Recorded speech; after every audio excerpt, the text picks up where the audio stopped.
Hi, good morning everybody.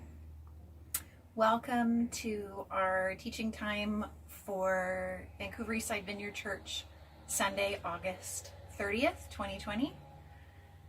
Happy anniversary to my awesome husband. It's our 23rd wedding anniversary today, August 30th. We just had a really lovely break, a little time away where we were with our family for 3 days and then got to have 2 days by ourselves. And I had the incredible privilege of preparing this message sitting outside by the ocean, and the wind and the waves and the ocean all around me really informed the way that I feel like this message or this story that I'm going to share came out. And so I really wanted to film outside, but we're back home now in North Burnaby, so I'm sitting out in Wade's amazing bathhouse that he's constructed in this. I'm going to be trying to think like the Apostle Peter, Simon Peter today, so you can imagine I'm hanging out in a fishing net. And I hope that any ambient noise from me filming outside is not too distracting, but I felt like it was important for what I'm going to share today. So for those of you who have been watching the sermon series for Vancouver Eastside Vineyard for a while, or participating in our Zoom meetings every week, you know that we have been doing a sermon series for a while now called Our Stories in the Story, meaning the big story. And sometimes when we do a sermon series for a long time, I feel like I kind of forget or lose the plot. We talk about it or say the words so much that we kind of lose it. But this month I've been reading a book that was recommended to me by the author Sarah Bessey. It's called NIVUK, Identity, Belonging, and Rediscovering God, by an author named Kaitlin Curtice. And Kaitlin Curtice is a Potawatomi First Nations person from America. She also has half European ancestry, and it's an incredible book to help me learn a bit more about my whiteness, what that means, but also realizing that it's not just about me framing this learning from my own perspective, but as part of a connected world, connected to all different people. But one of the things that Kaitlin says in the book is that our stories are sacred. Each of us and the story of our lives and the story that we have to tell is sacred. And the way that we think about our lives and the stories we tell ourselves about our lives are sacred, because that is how we make sense of things. And I had never thought about that before, which is so crazy because we've been talking about our story in the story for so long. It was a revelation for me to think about the fact that my life is a story, and the way that I think about myself and the way that I process about myself in the story is significant and sacred. And so when I was thinking about preparing for this sermon, this message, I sat with my good friend Sandra Cosby, who those of you who again have been watching or participating in the series or part of our church family, you know that Sandra gave an amazing message last week about a passage from the Gospel of Matthew, which is also what I'm going to be talking about today, also from chapter 16. So today I'm going to be talking about a section of the Gospel of Matthew, Matthew chapter 16, 21 to 28. So if you are watching this message as part of our Zoom meeting, we just read it together, so you would have just heard it. I'm not going to read it as part of the message now, so I want to encourage you that if you're like me and you don't know what Matthew 16, 21 to 28 is off by heart, that you would take a moment to pause the video that you're watching and that you would take a second to look it up. If you have a paper Bible, Matthew is the first section of the second half of the Bible, the New Testament, and you're looking for a big number 16, chapter 16, and the verses are 21 to 28. Or you can just Google it. I would recommend looking at NLT, New Living Translation, or NIVUK translation for gender inclusive translations. So that's what we're talking about today, Matthew 16.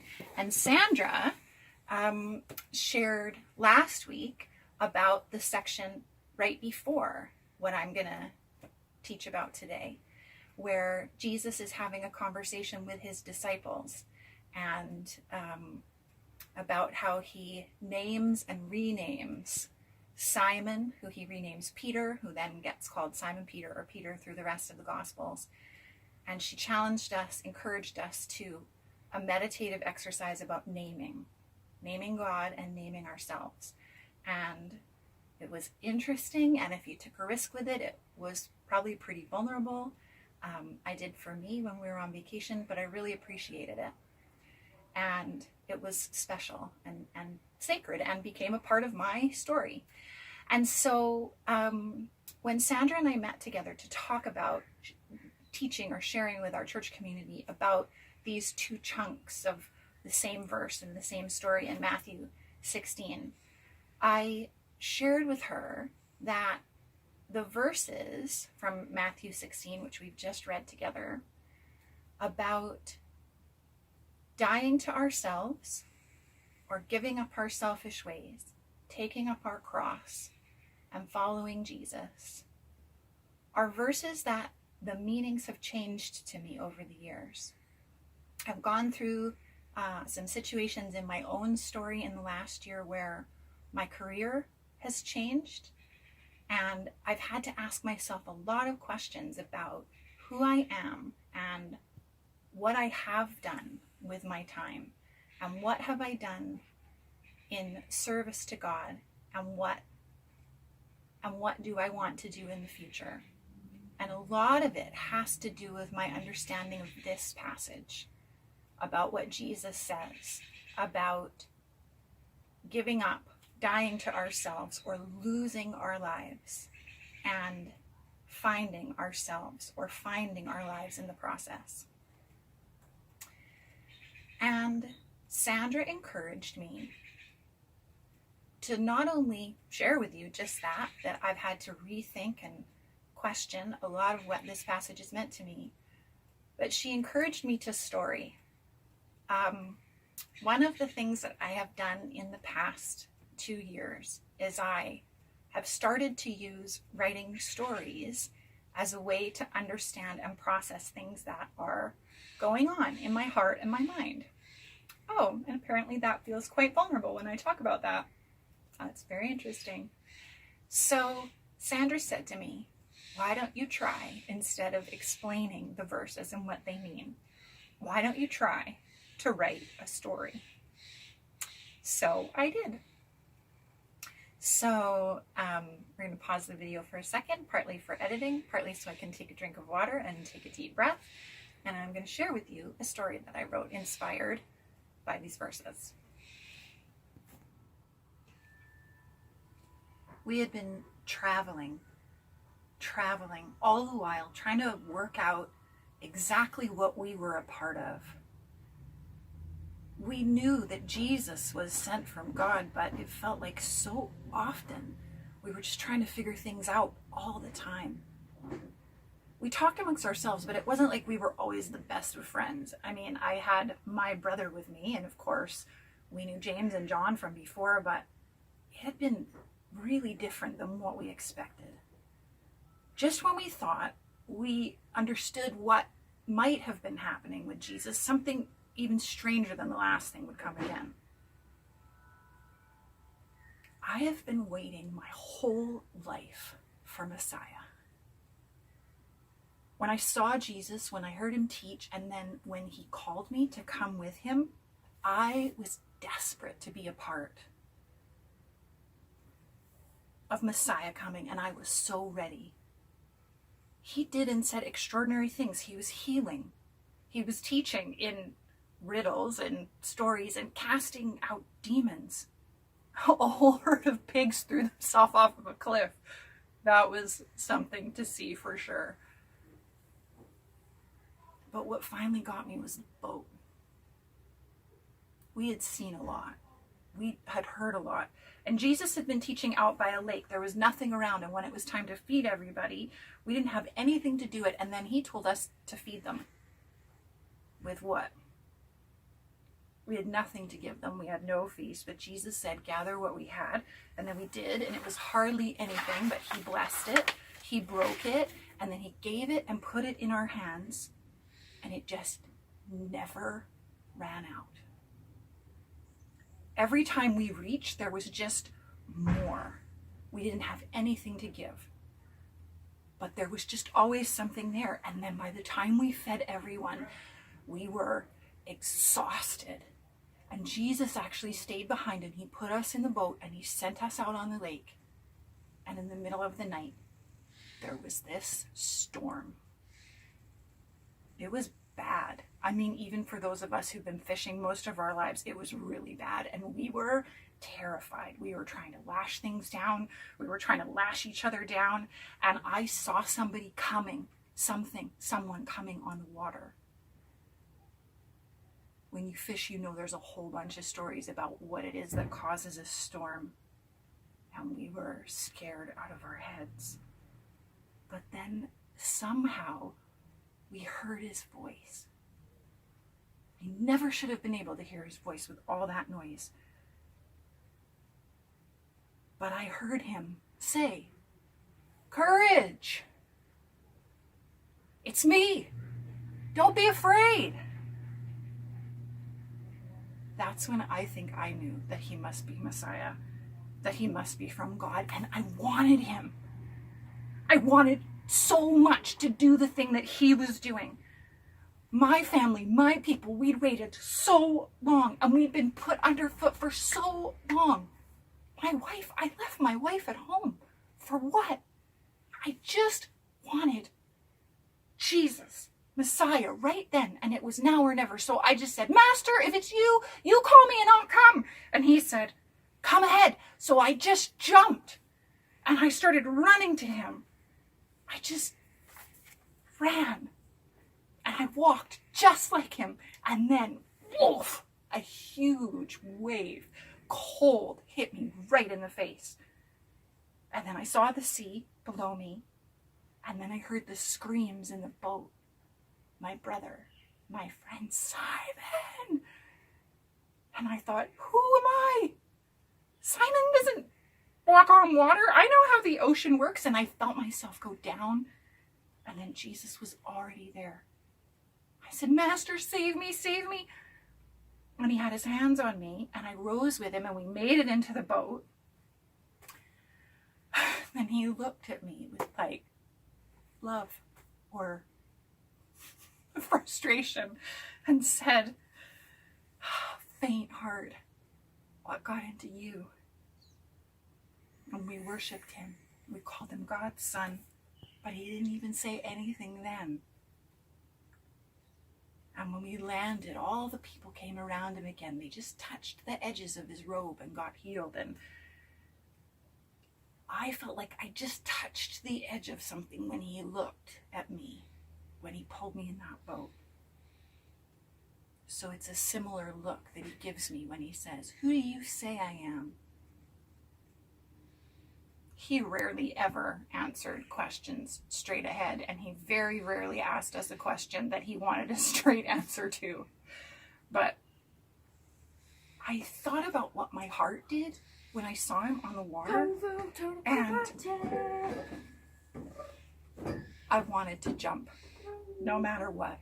So I leapt and said, "You're the Christ, you're the Messiah, you're the Son of the living God." And I took a leap, and when he said yes, that it was a revelation, I finally got it right. I finally got it right. I named him, and he names me. He says, "I'm the stone that he's going to put together his chosen people on." And finally, it's time. My loud mouth has finally helped me for once. But it's a very short once. It's like a minute. Because the next thing Jesus says is that he's not going to crush those religious fatheads, those oppressors, those liars. He says he's going to go. He says he's going to go to Jerusalem and he's going to walk right into their hands and he's going to let them kill him. And there's other things he says too, but all I can think is this is not how Messiah comes. No! I said it's impossible. This can never be this. But again, with a look like I almost had it. Peter, rock. Stumbling block. Get out of my way. You don't think how God thinks. You're like Satan to me. This doesn't make one bit of sense. One minute I'm a rock, and the next I'm a stumbling block. Who am I? Jesus says, take my cross. Don't run from the suffering, but come and embrace it. That sacrificing myself is the way to find my true self. He asks me, what kind of deal is it if I get everything I want, but I lose myself? I thought that what I wanted was what he wanted. I thought Messiah liberating the people was the right thing to want, and I left everything. I left everything to follow him. How can I still have it wrong? But what is the self that I'm supposed to sacrifice is just me. Jesus says, even though he's going to give himself up, he's still somehow going to come in glory with the angels. So just when I thought I had it right, I have it wrong again. Oh well. Before we go to Jerusalem, Jesus says he's going to take me up the mountain with James and John that will stay the night. Maybe I'll know more then.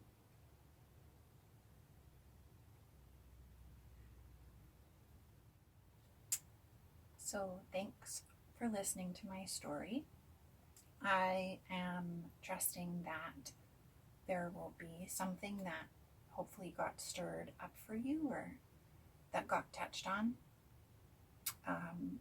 while you were hearing it. I want to leave you with a couple of questions to think about. If you're watching the video alone, I would encourage you to pause and make a note of the questions. If you're a part of our Sunday morning Zoom call, when this video is over, we'll put the questions up on the screen for you, so don't worry too much about writing them down.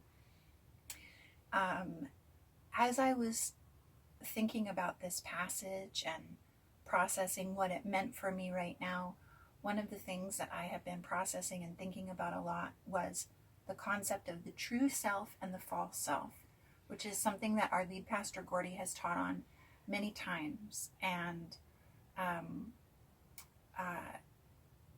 it became key in me thinking about and processing this. And again, in my conversations with Sandra, she recommended a book to me that I've been reading, and I would recommend to you.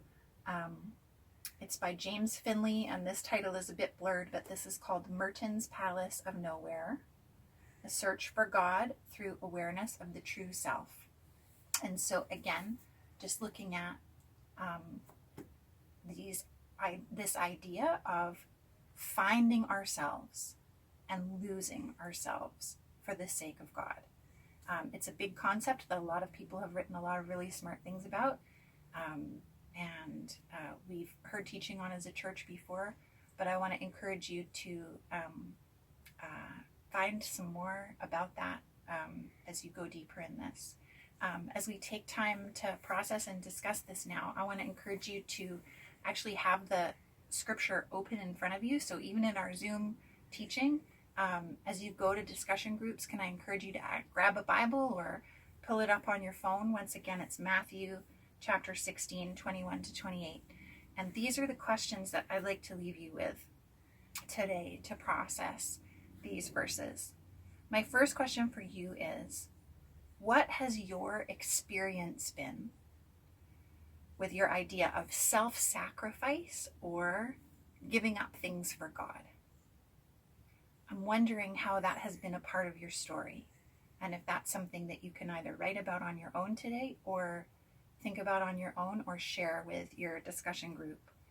And then the other question I have is, many Christian teachers define the false self as being separate from God, our others, and ourselves. And the translation of this passage in the Message, the translation Jesus says, don't be too quick to go into business for yourselves. And I felt like that was a line that the Spirit pulled out when I was asking God what was for our church this week, this Sunday, was to ask us to meditate on that phrase. Don't be too quick to go into business for yourselves. So I'm wondering how that resonates with you personally or corporately as our Vancouver Eastside Vineyard Church. What would that mean for the Spirit to say to us? Don't be too quick to go into business for yourselves. So those are the questions I want to leave us with today to talk about. And thank you very much for listening. God bless you as you process these things. And if you're part of the Zoom call, I'll see you back in real life in just a second. And thanks again for watching.